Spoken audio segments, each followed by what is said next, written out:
তুলে ধরছি।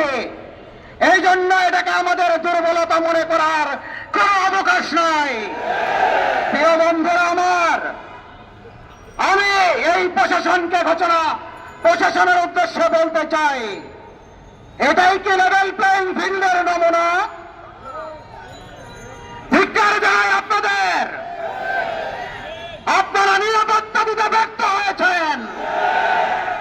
একটা উপজেলায় ইশতেহার পেশের জন্য আহ্বান করার পরে যদি আমাদের একজন ভাই শহীদ হয়, আমি যতটুকু জানতে পেরেছি আমাদের আরো 3 জন ভাই অত্যন্ত গুরুতর আহত অবস্থায় আছেন।